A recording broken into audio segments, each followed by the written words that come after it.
Hello and welcome back to Asia Now. My name is Alex, and in this video I'll tell you about a drunken Australian man tackled to the ground by airport police, foreigners arrested for using fake passports, fees at Naya Airport triples overnight, Vietnam will release nearly 3,800 prisoners including foreigners, Globe Philippines warns of new phishing scam, plus much more. Let's begin with our USD to peso exchange rate. 1 USD still equaling to 56 pesos. Let's jump straight into our main story. But first, if you're new to the channel or been watching for a while but haven't had a chance to subscribe, hit that subscribe button, hit that like button. Here's our main story. Shocking footage has emerged of a drunken Australian tourist being wrestled to the floor of a Thai airport by armed police officers. The Australian man was waiting for his flight home from Phuket, Thailand on September 22nd when he became increasingly unruly after a waitress refused to serve him any more alcohol at an airport bar. The man wearing shorts and a t-shirt then stumbled out of the bar and started antagonizing nearby passengers waiting for flights. Several police officers at the airport staff descended on the man and tried to calm him down, but he only became more uncontrollable.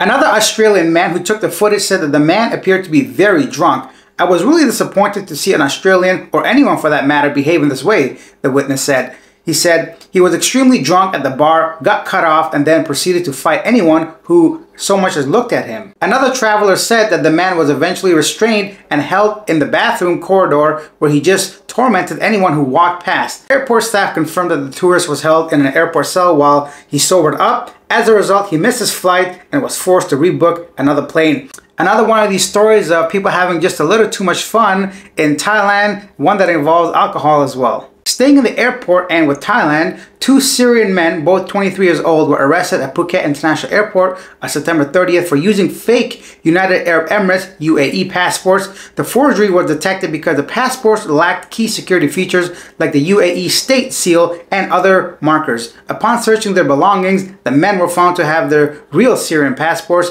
They admitted to be using the forged documents due to the dangers of the ongoing war in Syria. After legal proceedings, they will be deported back to Syria. I assume these people are not very wise. It's very difficult to fake any passport these days. Actually, to forge a passport is extremely difficult, and I'm glad they were caught. Yet another airport story, but this time here in the Philippines. Overnight parking rates at Ninoy Aquino International Airport, Naya, have increased to 1,200 for cars, a 300% jump from previous 300 rates. The new rates effective October 1st, today, were implemented by the San Miguel-led new Naya Infracorp, which recently took over the airport management. The NNIC says the increase is needed for maintenance and improvements. Other new rates include 50 peso for the first 2 hours for cars and 20 pesos for motorcycles and 100 pesos for buses with additional hourly charges. Wow, 300% increase on anything is extremely high. Yeah, going from 300 pesos to 1,200 pesos per night is definitely going to deter people from parking their cars at the airport. Perhaps a good thing, perhaps it reduces traffic, but now these people might just simply take a taxi, Uber, Grab, Maxim, any and all that. Leave your comments down below. Let me know what do you think so far regarding the Australian man, regarding this fake passports, and also regarding the 300% rate increase at Naya Airport parking overnight. Leave your comments down below. If you take your time to write, I'll take your time to respond. Speaking of which, I've noticed a rise in comments in the videos recently, so thank you guys for that, for engaging. I will definitely go ahead and respond to you guys. Even if you disagree with me, it's fine. As long as you're being respectful and civil, I have no problem talking to you guys regardless of any of our opinions. Next up, let's head on over to Vietnam. Vietnam will release nearly 3,800 prisoners, including around 20 foreigners from various countries as part of its latest amnesty.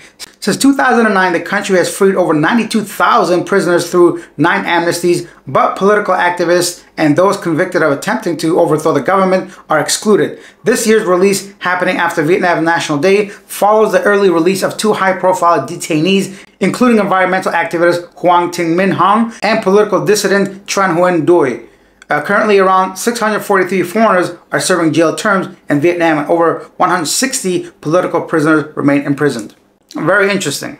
Next up, Globe Telecom in the Philippines has warned customers about a new voice phishing scam where fraudsters pretend to be officials from the National Telecommunications Commission. The scammers claim that the victim's phone number is linked to illegal activities and threaten arrest unless money is paid. Globe advised customers to be cautious of unsolicited calls and avoid sharing personal or financial information over the phone. They recommend verifying the caller's legitimacy and reporting suspicious calls. Globe is working with the NTC and law enforcement to address the scams. Globe's stock price rose to 2,274 pesos on Monday. Globe is the biggest, if not one of the two biggest telecommunication companies alongside PLDT. So I'm glad they've gone ahead and cleared this up. Yeah, right now I don't answer any phone calls unless I'm expecting a call. Even knocks on my door. Honestly, I'm not expecting anyone. I'm not going to open it up. You can go ahead and leave a message or something like that. Then again, I stay at Airbnbs and so regardless, please be careful any kind of call you get regarding some kind of personal information. My credit card was hacked like a couple weeks ago, so I'm still waiting for my new one. And I hope this phishing scam doesn't affect too many people. Let's stay with some tech companies. Google has announced plans to invest $1 billion in Thailand to build digital infrastructure, including a new data center in Chonburi and cloud facilities in Bangkok. The investment aims to support 14,000 jobs and contribute to $4 billion to Thailand's GDP by 2029. The move follows similar investments by Microsoft to boost cloud and AI technology in the country. The Prime Minister welcomed the investment as a sign of Thailand's growing role as a digital hub in Southeast Asia. The government hopes such investments will modernize the diversity in the economy, traditionally reliant on manufacturing, agriculture, and tourism. I really hope Google invests that money into the Philippines as well, because Philippines could definitely use some upgrades. I know in Cebu, for myself, I don't have any issues, but I hear oftentimes from expats that internet can be challenging if in the provinces or somewhere really deep into like this towns and all that. But there's Starlink, so if you're staying here long term, definitely consider getting Starlink. I'm not really sure what the process is. I don't need it since I stay, like I mentioned earlier, at Airbnb. So, but if you're a long-term resident, if you want to stay in the Philippines for like 6 months, probably not 6 months, at least a year, and you want to have some strong internet, consider getting satellite internet through Starlink. I know people have gotten in the past, so just go on to Facebook groups and just search and like Starlink. And I'm sure some people will go ahead and tell you step by step how to install Starlink in the Philippines. And then in some positive news for the Philippines, Tourism Secretary Cristina Garcia Fresco announced that the Department of Tourism Love the Philippines campaign received a special jury award at the Tourism Expo in Japan 2024 on September 26. The award recognized the campaign's efforts to promote the Philippines' cultural assets, natural beauty, and sustainable tourism through collaboration. Fresco highlighted that this recognition aligns with President Marcos Jr.'s vision for the country's tourism industry. The event, one of the world's largest travel expos, featured participants from 80 countries, with the Philippines represented by various tourism stakeholders.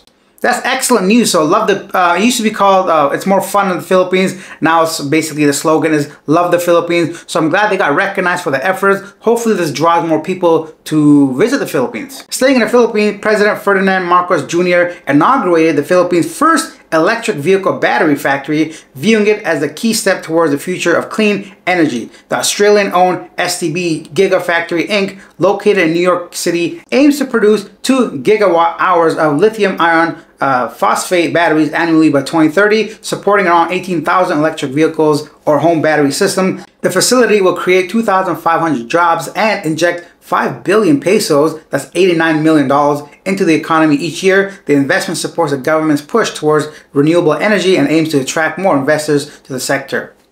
Yet again, excellent news. Philippines making moves in tourism and batteries apparently, so good for them. Some more jobs, some more money into the country. Why not? And then in some sad, tragic news, a bus carrying dozens of primary school children crashed and caught fire near Bangkok, Thailand. 16 children and 3 teachers escaped, but 22 students and 3 teachers remain unaccounted for. They've perished from what I know now. Officials have found 10 bodies so far. The bus, powered by compressed natural gas, was returning from school, tripped when a tire burst, causing it to crash into a barrier. Flames quickly engulfed the vehicle, making it too hot for investigators to enter. The bus driver fled the scene, but authorities are confident they'll locate him. Thailand's Prime Minister has promised to cover medical costs and compensation for the victims. Horrific scenes. I really don't have anything else to say except for my condolences, and may they rest in peace. And now it's time for a segment called Yesterday Today, where I read some of the most popular comments.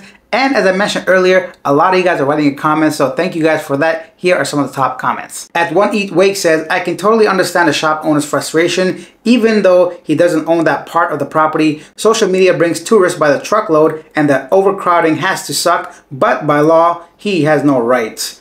This is regarding the shop owner pushing that tourists.